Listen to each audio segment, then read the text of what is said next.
Assalamualaikum and hi. My name is Nur Shafil Hazwani binti Ahmad Daud. I am from RAS 1201J. So today I will be telling you a story about rich woman and a poor woman. There was a poor woman in the neighborhood that had a daughter. The poor woman was a native soap maker. Making native soap required empty palm bunches and some other materials. Each day, the poor woman and her only daughter gathered the materials to make soap.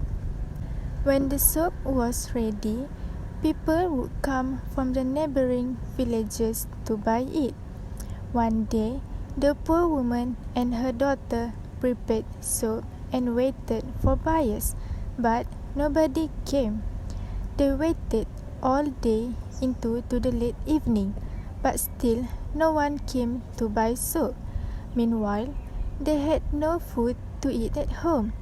At some point, the poor woman's little daughter could not bear the hunger anymore. Her cry forced her mother to go to the rich woman in the neighborhood to beg for food. The rich woman in the neighborhood and her 7 daughters bought the poor woman and drove her away from their house. The poor woman went outside the gate with her daughter and began to beg and cry, but the rich woman and her daughters did not care.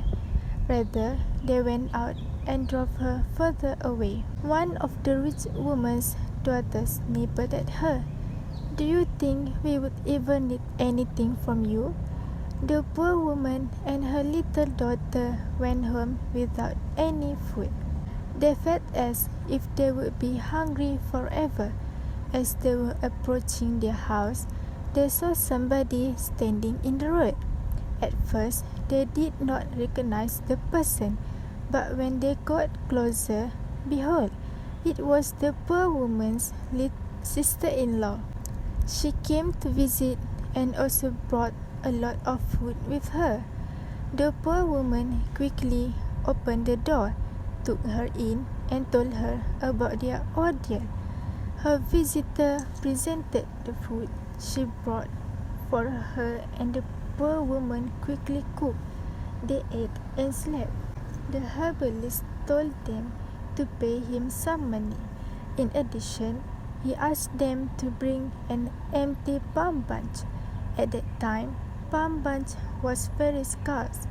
The only place it could be found was the poor woman's house. Because of what they had done to the poor woman, they were afraid to go to her house and ask for help. Finally, to save their mother's life, they summoned enough courage to go to the poor woman's house. When they got to her house, the poor woman asked for half of the rich woman's wealth. Before she would give out empty palm bunch for the preparation of the concoction that would cure the mother's illness. The rich woman's children pleaded for leniency, but the poor woman did not yield. She insisted on her demand. The rich woman's children invited other people in the neighborhood to come and help them to beg the poor woman to accept 1/4 of their mother's wealth in exchange for an empty palm bunch. They came and pleaded, but the poor woman refused. She told the people what the rich woman and her daughters did to her and her daughter when they had no food to eat. The people sided with the poor woman and blamed the rich woman and her daughter. Meanwhile, the rich woman's sickness became so serious that her daughters had no other option than to give the poor woman half of their mother's wealth to save their mother's life. The moral of the story: we should not take our good fortunes in life for granted. Conditions could change. The needy of today could become the rich of tomorrow and vice versa.